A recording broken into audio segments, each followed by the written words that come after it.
Hello, and welcome to a new type of video that I'm trying out today. This is going to be the first devlog of my current project, Lost Marbles. In this video, I'm going to try my best to explain what I started with, the progress I've made so far, and what I plan to do. I started this game for the Games Plus Jam, which is a game jam hosted by the very popular Unity tutorial YouTube channel, Games Plus James. The jam theme was time, and you could portray this theme in any way.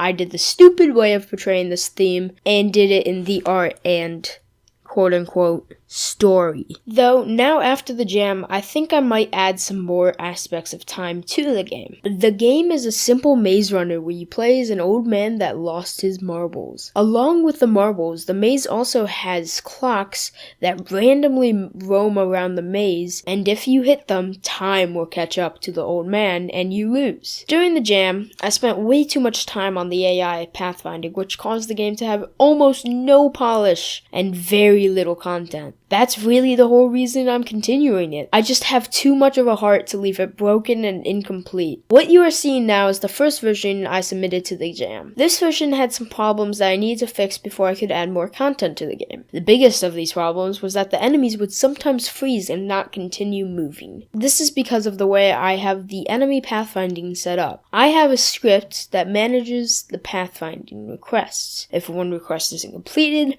the whole system freezes up. So what would cause a request to not be completed? If the enemy's starting point and ending point of the path are the same, the A-sharp algorithm I use to find the path won't make a path and the request won't be completed. Once I figured this out, it's pretty simple to fix. I just troubleshooted the code. The problem is, it wasn't in the code. It was in the targets. When I was doing the jam, I rushed assigning the targets, and one of them was assigned twice. I fixed this, and the AI worked perfectly. The next thing to fix was the intro speech. I added an intro speech to explain the few mechanics that there were, and add more content to the game. But it disabled the controls until the sound clip was finished. This is really annoying because it plays every single time you restart the game. So I just made it so if you press S while the clip is playing, it will stop playing. With those fixes, I was ready to add content. The first and easiest thing I wanted to add was a main menu. I went ahead and just made a new scene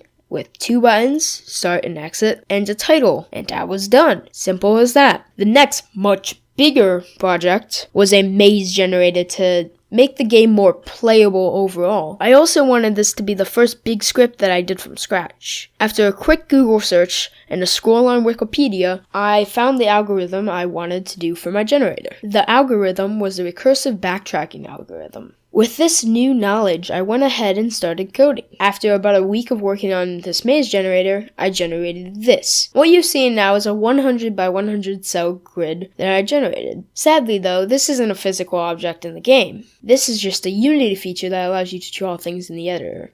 The next thing to do was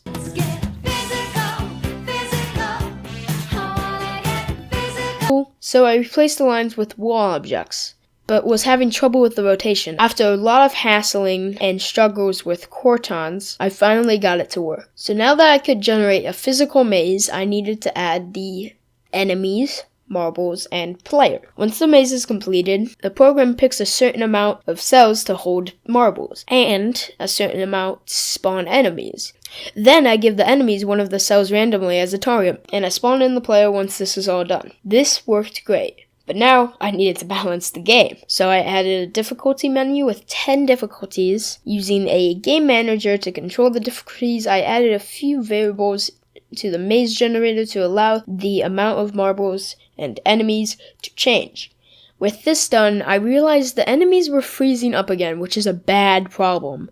I tried to fix it, and we'll try some more later, but I just couldn't get it. With this defeat, I moved on to the next task. This was that I couldn't actually generate a new maze after the first. So, I just set up a simple function that will allow you to go through every object currently in the game, and delete all the things. With everything deleted, I either generated a new maze with the same difficulty, or went back to the main menu to pick a new one. Remember that AI bug I mentioned just a little bit before? Well, now it's fixed, and the AI works perfectly. The problem was that there was a chance that the enemy spawn would be the same as its first target. I fixed this by preventing the first target from being the enemy spawn. With these improvements done, all I would wish to add is a point system, leaderboard, animations, better sounds, and finally a lot of polishing and balancing. But now all I need for the playtest is a little polish and more playtesters, and I'm done. Link in the description. Anyways, thanks a lot for listening to the story of my game so far, and I'll keep you updated with my progress. Also, if you would like to know how everything works, there will be a behind the scenes video coming out soon.